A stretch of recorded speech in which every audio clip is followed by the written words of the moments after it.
Hello, everyone. Hi, everyone. Yes, welcome to our first webinar of the year. We're happy to get started again.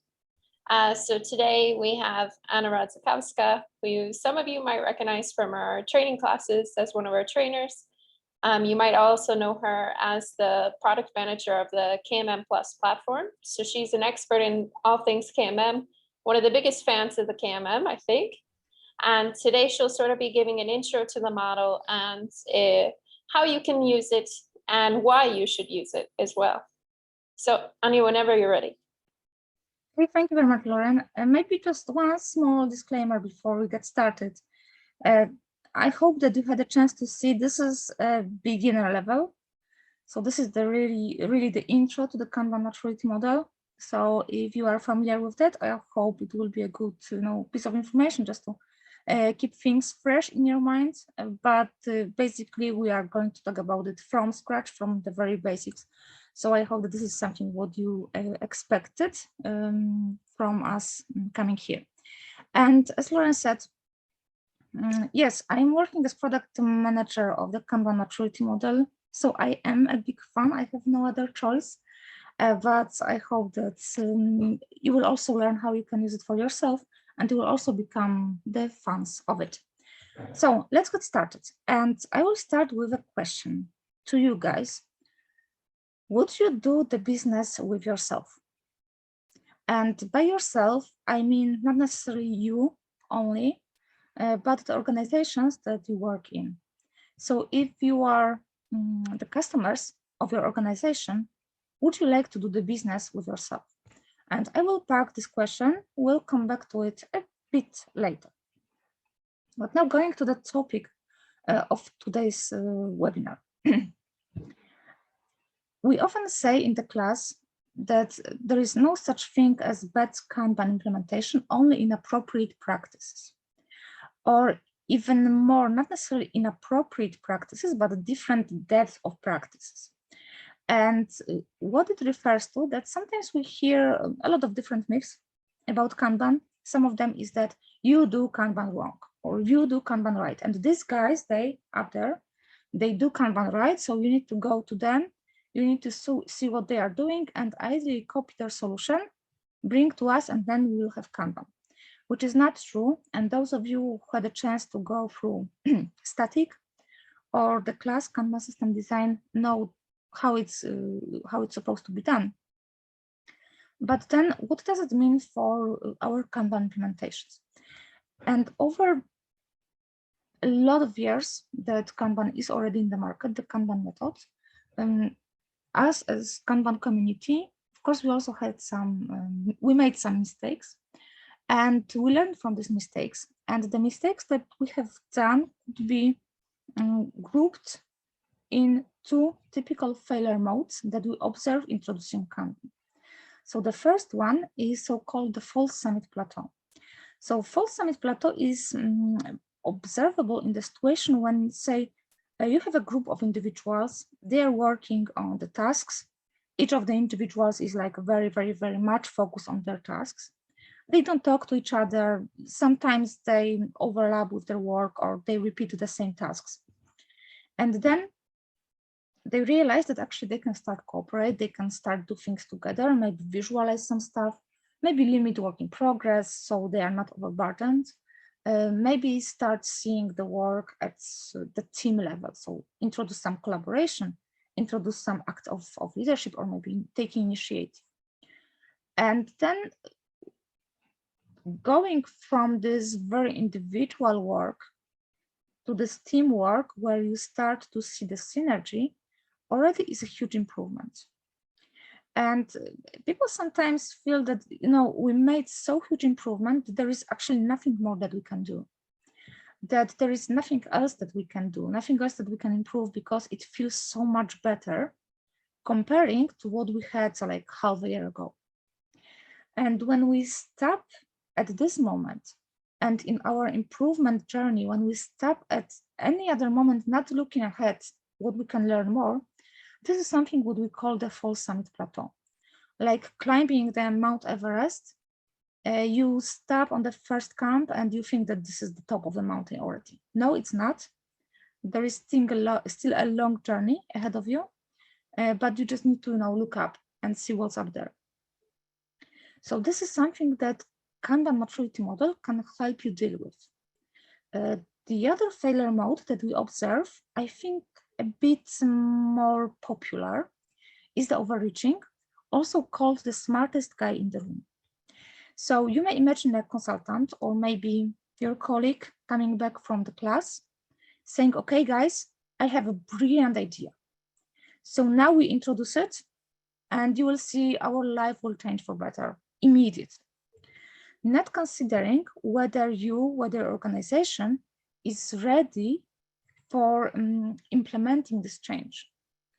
And one of the most commonly observed patterns that I see as an example is that there's people working as individuals, just focusing on their tasks, not really having an idea what's going on in their environment, are asked to forecast using Monte Carlo simulation. When to do it, when you start doing it without really understanding your process, understanding what's going on in your process, this will be just, like putting some shining, sparkling stuff on the top of your process, which is broken. And again, KMM will help you to deal with overreaching. So KMM will tell you what practices you should implement and make sure that your own organization is ready for these practices. So you don't introduce them too quickly, too soon, or too much at once. And KMM uses, it's like a sport coaching model. So to give you a metaphor or parallel for it, I have a daughter, she's almost 6-year-old, and she's attending to kind of sporting activities. So she attends the dancing lessons and judo. And in this dancing lessons, sometimes we have a chance to observe how these children, they are like 5-6 years old, how they are being taught dancing for the first time. So, this group of children, like 12-15 of them, they are not very patient. They are 5 years old. They have a lot of energy, even after the whole day in the kindergarten where they are running, they still have tons of energy. So they just cannot sit and listen to the teacher explaining them how to do stuff. They just keep moving. So I really liked observing how they've been approached by the trainer, by the dancing coach. So first, he just started to play music. So they were moving around dancing and he started to play music. So they were just moving around to the music.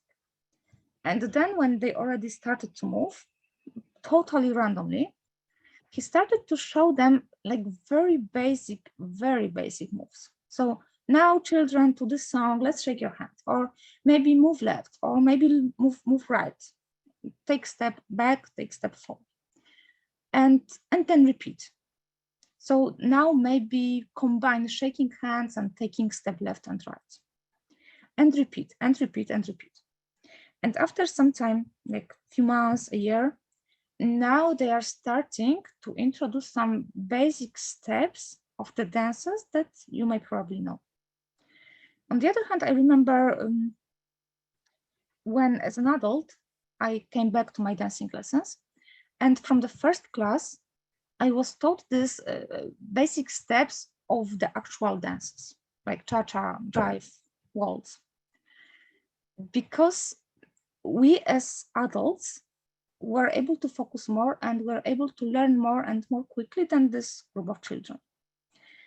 And when you come into your organization, you need to understand who you are dealing with.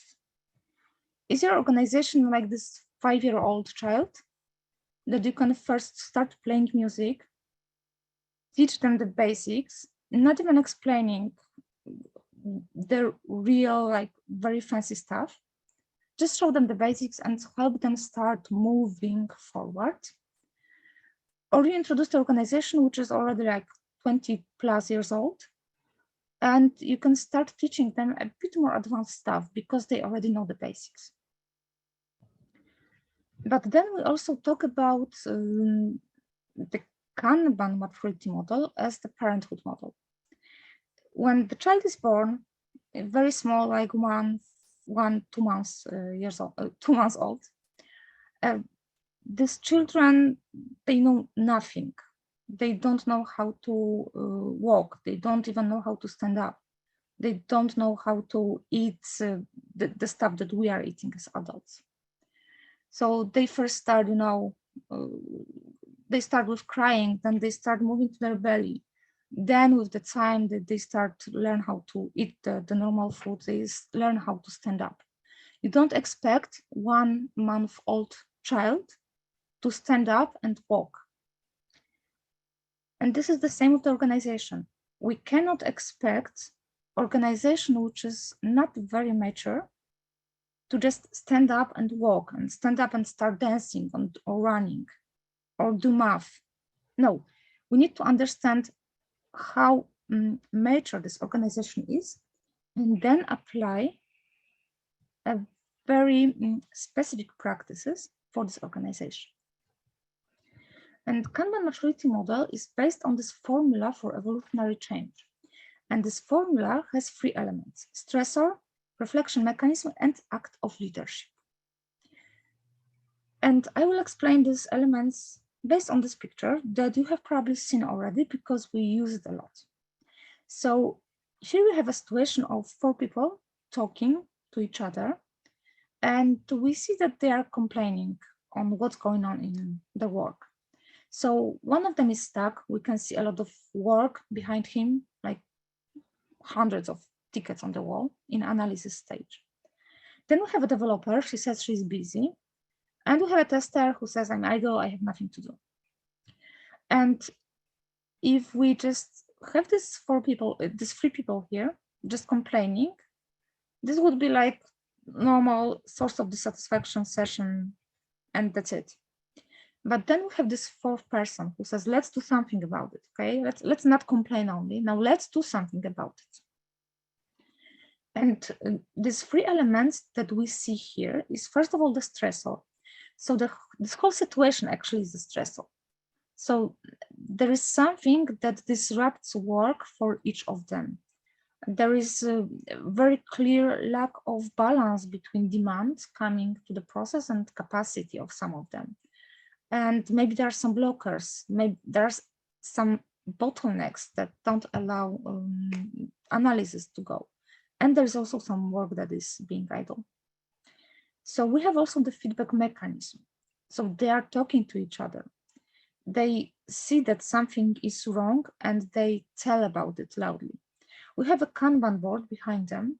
Kanban board is also the feedback mechanism. Kanban board also speaks to you. It tells you the story, it tells you what's going on in your process right now. And then the 3rd element, the act of leadership, is this 4th person here saying, let's do something about it. And this is something what you will observe very often in organizations. When you look around, look for the stressors. I bet that 99% of you could just, put at least 3-5 sticky notes, if I ask you right now, with stressors that you observe in your situation, in your environment. Then in most of the organizations, we already also see the feedback mechanisms. Some of them work more efficiently, some of them less efficiently, but normally they are in place. But this 3rd element, the act of leadership, is missing very, very often. And without the act of leadership, the whole change is not going to happen.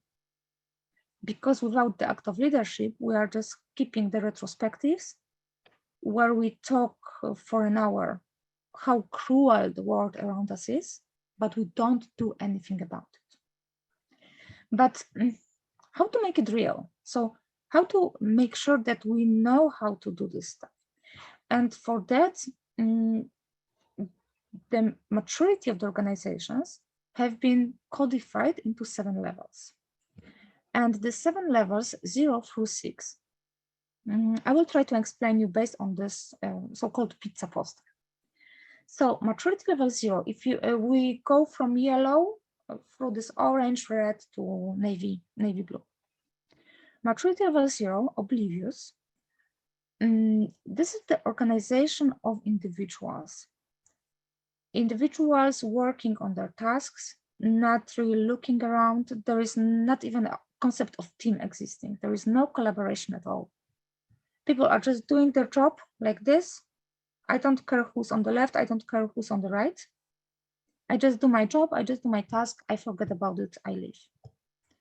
And the whole environment is normally very overburdened. There is no concept of flow. There is no concept of the customer at all. I heard from Todd Little, director of Kanban University, that the problem with maturity level 0 organizations is the fact that they are oblivious to being oblivious. So it may be difficult for them even to see what the problem is. So we as change agents, as people trying to do things better, we need to show this organization what's wrong and how we should move forward. Then we have maturity level 1, which is team focused. So here we start to see the collaboration. We also start to see some first acts of taking initiative, some transparency. So people may want to start putting their work on the board, visualize it, they start to collaborate. They may see that actually John is doing the same as Alice, so maybe we should split this work differently, or maybe John should do something else. And we talk about this level as never the same way twice. So we do the work, but there is no stable, reliable process. And we don't really know what we can expect as the final result. Maturity level 2 is customer driven. This is where for the first time we start to talk about the customer and the process which is driven by the customer request. And we start to realize that there is the customer, customers want something from us, and the whole process that we have in place is to deliver this value to the customer. There is still some inconsistency in results. We say never the same result twice. So although the process may be already in place and we know it, it is pretty stable, the results are not yet consistent. So we may still see some problems with delivery. Then we have maturity level 3, which is always happy customer and no more heroes anymore. So this is the level where customer doesn't really care who does the job. Is it John, is it Alice, is it Karen, or whoever else? This fact is transparent to the customer, and she just cares for getting the results, and results are very consistent. So customer receives what they ordered, and usually they receive what they ordered in predictable time. But there's a problem with maturity level 3 that it's still not fully risk hedged. And this risk hedged organization is a maturity level 4. So this is the organization where everyone is happy, not only customer, but employees, vendors, owners, anyone who's dealing with this company is happy. And this company is risk hedged, it's anticipating risk, and it's preparing the policies for the situation when risk occurs. Then we have maturity level 5, which is simply the best, and this is market leader. So this is the best in the market. Out of all of these maturity level 4 organizations, maturity level 5 organization is just the best in the market. So not everyone is market leader. Sometimes maturity level 4 is just enough. It's already a great place to work. But out of this maturity level 4, we have some market leaders. And then finally, we have maturity level 6. This is an organization built for survival. And this is the organization which is constantly reinventing itself, which is thinking ahead, and not only hedging against risk, but thinking how to survive no matter what happens. So these organizations were ready for coronavirus. These organizations are not only they are not reacting to what's going on. They are creating the market and they are anticipating what will happen and adjust to it. And the patterns of Kanban implementation that were observed over 17 years that we have Kanban method in place are now understood for each maturity level. So if we look at maturity level 0 through 6, all of these 6 general practices are now mapped against the maturity levels. So we start from this individual level, the level of tasks, and we go through customer-driven, through fit-for-purpose, risk-hedged, until the organization built for survival. Now, again, open question and think about it, maybe a number in your head. What is the most often observed maturity level of the organizations in the market right now? And I mean, organizations working in this, in delivering services or creating intangible products. So now, not manufacturing, we are not talking about creating cars or making pizza. We are talking about intangible services. So based on what you heard so far, what is the most often observed maturity level, if you were to ask, if you were to guess? And based on the feedback that we have from the surveys, based on what we talk to people that come to our classes, to our consultants, to Kanban coaches, Kanban practitioners around the world, the sad but true is that around 80% of the market is maturity level 0 or 1. So it shows that there is still a lot of work to be done to make these organizations more mature. The other 20% is higher than 1, but out of this 20, around 12% is maturity level 2. So it's only more or less 8% of maturity level 3 and more. And we as people doing Kanban, we always try to achieve at the least maturity level 4 with organization, because this is the level, this is the organization that is really great to work in. And now I come back to my initial question. So knowing what we have learned and realizing this truth that the maturity level of the market is very low, would you do the business with yourself? If you work in maturity level 0, 1, 2 organization, would you do the business with yourself? To put it a bit more into context, if we talk about the restaurant or cafe, if we have maturity level 0 cafe, when you come into it and you order coffee, the best case scenario, you got the sparkling water. I say the best case scenario because sometimes people may not just even realize that there is a customer in there. Maturity level 1, very similar, but at least employees are talking to each other. At maturity level 2, there is a chance that you will get the coffee, but you may also get a tea because both coffee is hot, tea is hot, so basically what's the difference? At maturity level 3, restaurant, cafe, when you order coffee, you got coffee.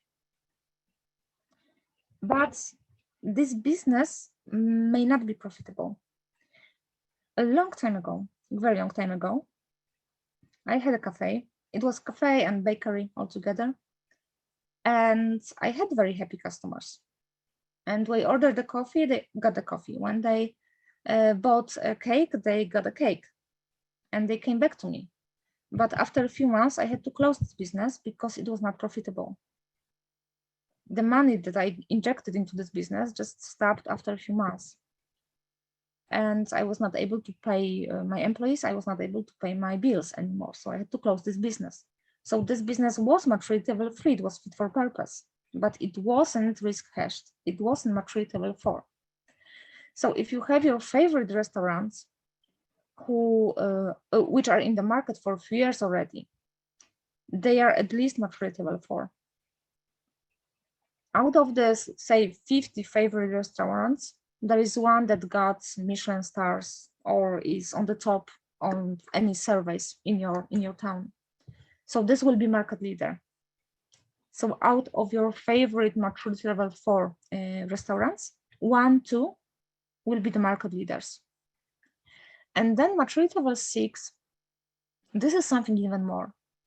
I'm not sure whether you know this gentleman. His name is Grant Acas. He's the chef from US, and he's got a restaurant. Its name is Alinea. And recently I watched a documentary movie about him. And he said that every year in January, they close the restaurants for the full month. It doesn't mean that they don't work, but this 1 month every year is the time for organization to reinvent. And they are not only changing menu because, you know, this is this kind of organization where you don't come just to eat. This is the whole art of eating and preparing food. So they are not only reinventing the menu, they reinvent themselves. So how they approach this art of presenting the food, preparing the food, and engaging people in this whole theater of eating. So this is organization of maturity level 6. They are more than just market leaders. They are looking of not only how to survive, because they survived a lot, but also how to be always ahead of itself, not only the competition, but also ahead of itself. And sticking to this food example, because it's pretty relatable, if I don't know any restaurant being maturity level 0 or 1. I had a very rare chance to deal with maturity level 2 pizza restaurants, but it was one-off experience. I will not order anything from them anymore. So if you have your favorite restaurants, it should be maturity level 4 at least, because you want it to survive for long. And the KMM, Kanban Maturity Model, is the ladder. It's the ladder that will help you to grow. It will take you, it will give you helping hands, and it will take you from the lower maturity levels to the higher maturity levels, at least this level 4, and it will show you the path.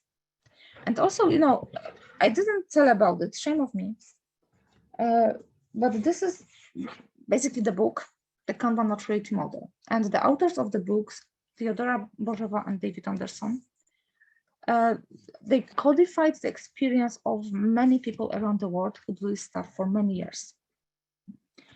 And this book and this whole concept is the ladder for you. And it's also the guide. So, of course, you can read this book from chapter 1 to chapter 20, plus appendices. But I wouldn't say that this is the book that you read this way. This KMM book is more like a guide. Maybe I will show you something similar to the KMM. So this is a guide that I bought when I traveled to Morocco.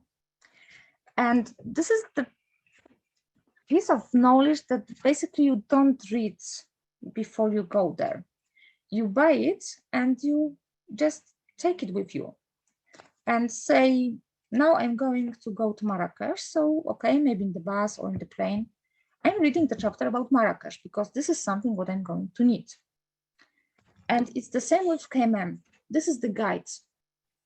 This is the guide for you to take your organization through this journey to the higher maturity levels.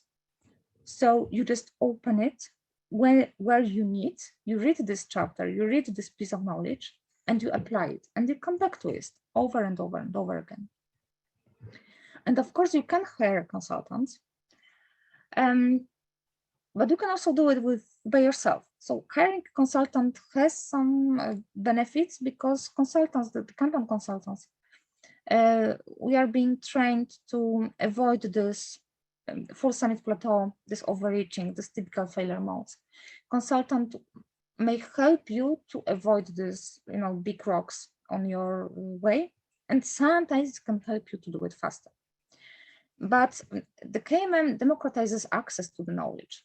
So you don't need to be Kanban coach, you don't need to be Kanban consultant, Kanban trainer. You can be just a person who is passionate about it, who see the value in it. So just take it, learn it, and start doing it, and learn from what you are doing, the same as you are learning from anything else. So given where you are right now, the KMM suggests what you can and what you should do next. And this is why we are using this practices poster. This is where you are using the guide on the values, the cultural values, because we first assess where we are, how mature we are, and then we use KMM to identify what are the next steps, what are the outcomes that we expect to achieve, how our journey towards achieving these outcomes should look, and basically we are doing it, we are validating what we have done, and then we are defining the next steps on this journey. You can learn more about this stuff, of course, from the book, this one. You can learn the same stuff from the KMM Plus, because this is our online, this is not only online book, this is our online service with access to the latest, like totally latest knowledge about the Kanban, including all the materials that are not in this hard copy version of the book, because over 1 year plus, there are some new things that already appeared, and we're just adding them immediately to KMM Plus so that you can access them. Thank you very much for your time and your attention, and let's move to the questions. Okay, thank you, Anna. So at this time, we'll open up for questions. So if you have any questions that you want answered, drop them in the Q&A box at the bottom. Try not to drop them in the chat so we can have them all more organized. There's already been a question about the recording, and on our webinars page, the same page used to register, we do post all of our recordings. So later this week, this recording will be available. Okay, so we have one question. Someone says, I hold a KMP2. We've started using Kanban for more than 6 months. When would be the right time to implement it at an organizational level? I would need to know where you see yourself right now, because if you implemented this, if you implemented Kanban at the team level, this is normally, I would say that in most of the cases, this is the starting point. But also already in the KMP class, we talk about implementing Kanban at the service level. And now we also start the topic, I would start the topic of scaling Kanban. And scaling Kanban is something very natural that I tend to observe. So say we have Kanban implemented even at the team level. So say there is a development team, a very basic example. We have developers, testers, maybe some analysts. We are doing our work using Kanban. And then doing this work, we start to see that there is the first column in our board with demand. And now we see that there may be different sources of demand, and that we may have some demand coming maybe from our product team. We may see some demand coming from HR. We may see some demand coming from our manager who wants us to prepare KPI or whatsoever. So different sources of demand. And now we can go to them. We can go to the source of demand, seeing how they are operating. So say, let's focus on this product part. So we go to our colleagues from the product team, and this is what we would call the upstream Kanban. And we just start talking to them, how you are working, what is the pattern of demand, how it comes. Maybe we could now extend our process. So it's not only the development team, but we start extending this process to the left, yeah? So we are starting applying Kanban to the left part of the process. We can also look at the right. So say we delivered something, and then what's happening with it? Maybe it requires some maintenance. Maybe there are some defects. Maybe there are some change orders that we need to deal with. So what happens on the right of the process? We can also start extending then Kanban to the right. And this is one of the dimensions of scaling Kanban, so making it wider. And then when you have different tickets on your board, you may see that, oh, this ticket came from HR. So maybe let's see how they are dealing with their work in HR. So we go to HR team and we say, oh, hi guys, we have this Kanban stuff. Maybe you could check it, yeah? And we can then apply the Kanban in HR team. Or we may start to see some other dependencies. So let's just apply at one service at a time. If not possible, let's apply Kanban even in a team. And let's start where these connections are popping up, because these connections will create a link to somewhere else. So you go these links and you find this somewhere else places where you can start applying Kanban. So when you do this, you have another dimension of scaling Kanban, which is scaling Kanban in depth. So we just scale it in the organization. And then you may also see the third way to do it. So you have 1, 2, 3, 4, 5 development teams working on, say, one product or in one project. So you may want to see the work coordinated on the project level or on the product level. Then maybe there is a portfolio manager who is dealing with 2 different projects, and he would like to see these projects and work coordinated on the portfolio level. So this is when you scale Kanban in high. Yeah? So you go like in hierarchy of scaling Kanban. And what I'm talking right now about is basically visualized on this piece of work here. This is something what Teodora prepared. Teodora Bożewa, so one of the authors of the Kanban Maturity Model. And this is projects, products, and portfolio management with Kanban. So we can also learn how to do this stuff on higher levels of your organization. So not only on the team level, not even on the service level, but different parts of your organization and different levels of your organization. So coming back to the question, when it's good time, I would say every day. So when you start seeing these connections, think how you can scale it. So how you can do more Kanban. Okay, thank you. We have one question that's asking about links we used in those webinars. So I just wanted to point out that a lot of what Anya used in our webinar today were from the KMM posters, which you can see behind both of us. We each have an example of one. And you can really explore all of those at kmm.plus. That will sort of give you an interactive version that's matched to the book content. And if you're a paid member, some things such as videos. And all the, okay, thank you. So you can see it there. I don't know if you want to give it to her. Yeah, so basically kmm.plus, this is what you need to put into your browser, and you just create an account. Some of the stuff is for free, so you can just start exploring it, seeing is it useful for you or not.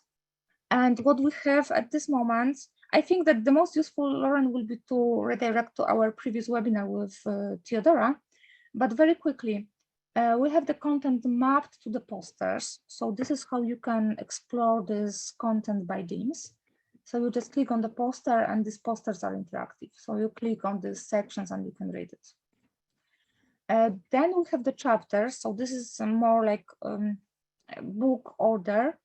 So we start from, we start from a preface through all of the chapters of the book and appendices, plus of course this additional content, which starts here with case study Vanguard. So everything from case study Vanguard through the other case study, this is the content from KMM 1.3 or some case studies that we have collected. So this is something what's not yet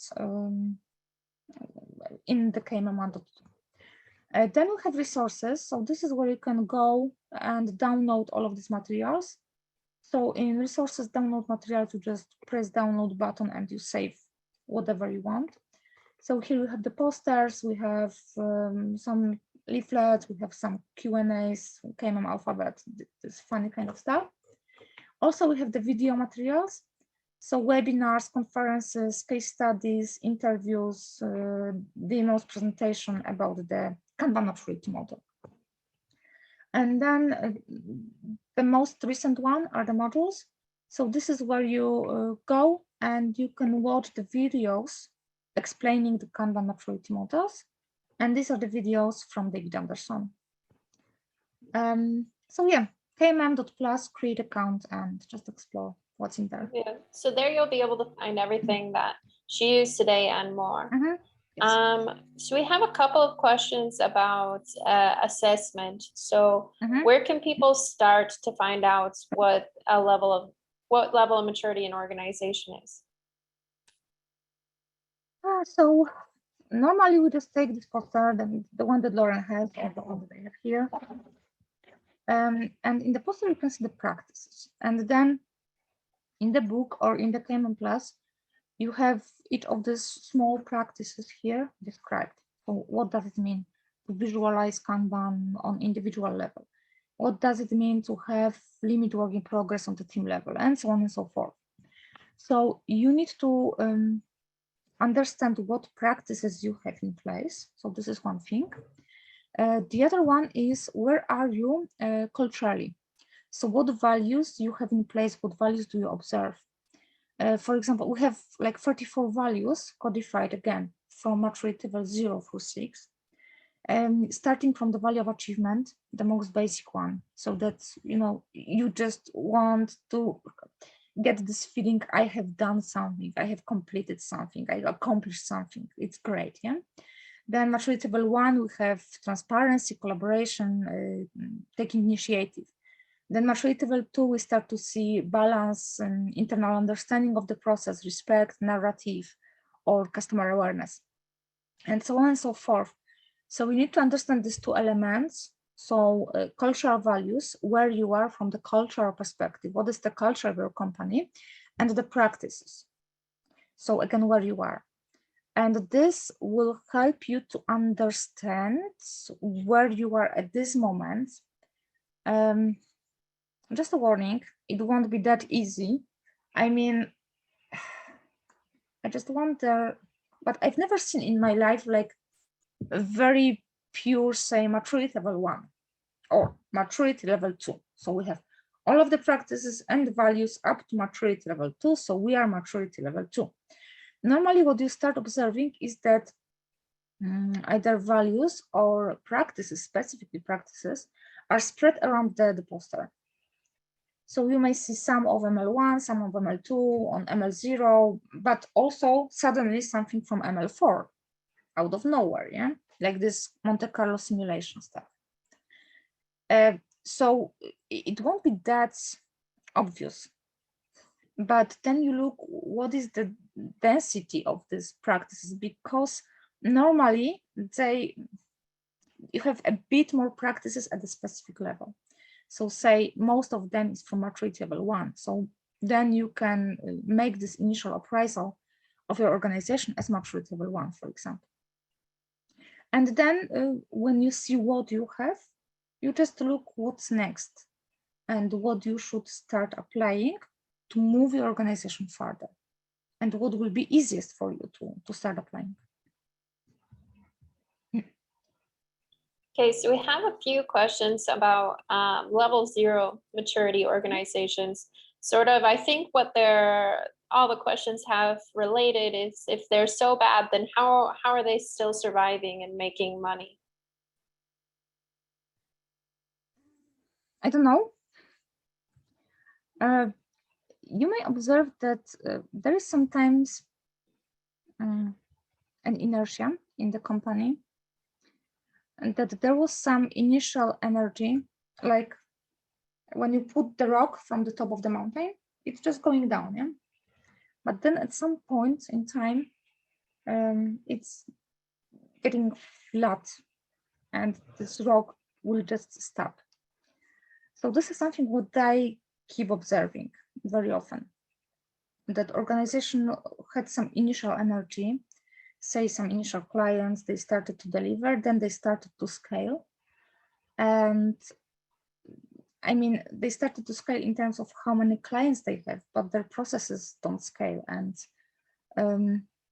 they just stuck at the same level like they had 1 or 2 clients. So they become overburdened, rushing up, cutting corners, problems with quality. And this stone going down is just going slower and slower and slower. So it's still rolling, but slower. And now this organization needs some additional energy to push this rock further. So this is where you start introducing improvements. This is where you start making things better. And this is what would be growing the organization. So adding some additional energy to this rock, because otherwise it will stop and this organization will not survive. So this is one element. Another one is that the whole organization may be at the pretty high maturity level. But then when you go into different nodes of this organization, they are at the lower maturity levels. I remember working once in the company, which was very old. You know, if I look at it like from perspective right now, I would even say they were like maturity level 6, reinventing itself for many, many years, like 200 years. But from my individual perspective, I worked with groups of people at maturity level 1, sometimes transitioning to 2. Very reactive, overburdened, individual heroes, no processes in place, results very inconsistent. So like typical maturity level 1. So the whole organization has this energy, or it may have like the production part, which is higher maturity level than other parts of the organization. So that's why I say it's not that easy. So you may find yourself in the node, which is maturity level 0, 1. Organization may be higher, but again, if the density of these low maturity nodes in the organization is too big, then you will have a problem in the future. Okay, another question. Do you have any examples of well-known organizations that are at a level 5 or 6? Yes, we are using the IBM organization as the one that keeps reinventing itself. So the ones I used to work with also was maturity level 6. Unfortunately, I cannot share the name. The other one, the case study, for example, that we have in at Kanban University in resources, there is a case study of Tupelo. So Tupelo was one of these maturity level 5 organizations. So we can find these case studies and read about them. We also talk about the Virgin Group as higher maturity level, is known ones. Okay, so you mentioned when we were talking about the restaurant that sort of closes for a month to reinvent themselves. Do you know anything about what was the stress that made them want to reinvent themselves once a year? I'm not sure whether there was a stress. It was just it was built into their DNA. The whole story is very interesting because the chef, if we look from the leadership maturity, because you know the organizational maturity is one thing, but then we also have the leadership maturity, and this is another piece of the picture. So also the chef Grant Acas, as a leader, he grew a lot from like very young, selfish chef who wanted to rock the world. He went through very difficult times in his life, including the cancer in his mouth. I think it was the cancer of his tongue. So he lost his taste.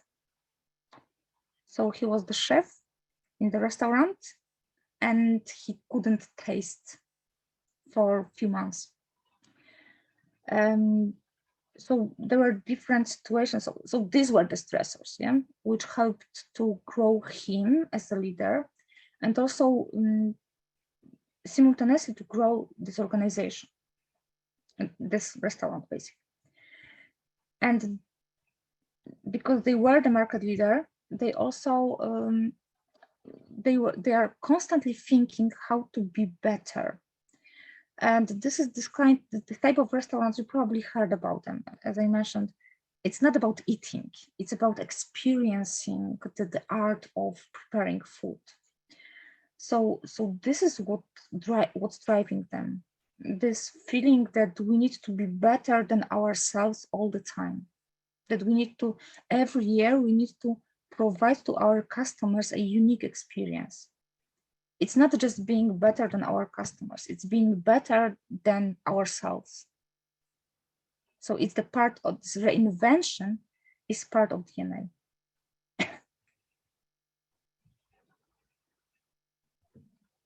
Okay, we have someone who's a Kanban consultant, and they were asked to define metrics to sort of decide the maturity of different teams in the organization. Any advice on where they could begin? Lead time. I always start with lead time. Because the lead time is, on one hand, I think that out of all of the metrics, the lead time is the easiest to understand and to start measuring if you don't have this info yet. So basically, this is your time to market. From when you start to when you end. Of course, the definition of start and definition of end needs to be described, but this is the lead time. So on one hand, this is basic metric. On the other hand, it's super powerful metric. So with having information about the lead time, you can do a lot of stuff. So you can really drive a lot of improvement based on it. You can learn from it. You can see how predictable is your process. And from my personal experience, I don't want to say that this is every time like this and in 100% of cases, but the business stakeholders I worked with, they cared more about the predictability than us being fast. So what I mean, we could tell them that we'll deliver this stuff in 2 weeks and then keep breaking promises.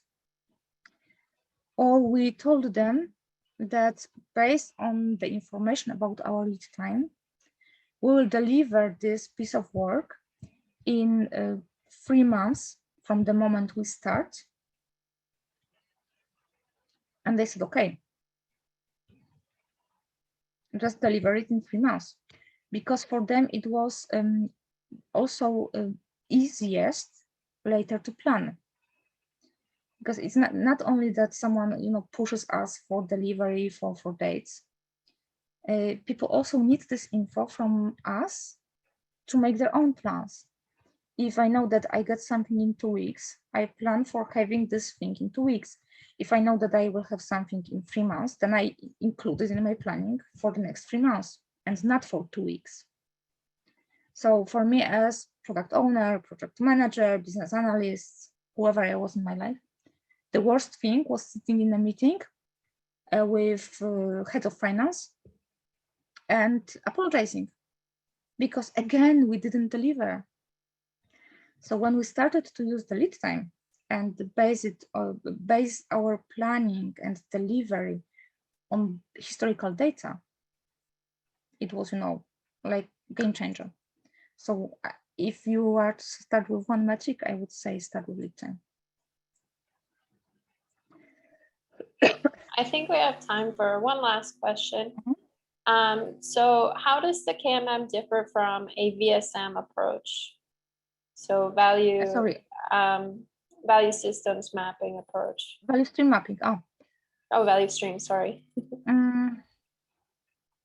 It's like something totally different because,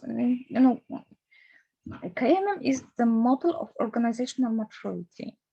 And value stream mapping, from what I remember when I used it a long time ago, it was just a technique to see the flow of value and waste in the process. And KMM is the model of the organizational maturity. So it's like from totally different perspectives. Okay, thank you. So I think that's all the time we have today. So if you have a question you'd still like answered, feel free to email it to us at support@dja.com or info@dja.com, whichever one sticks with you the most. And we hope to see you all again sometime soon. Thank you very much.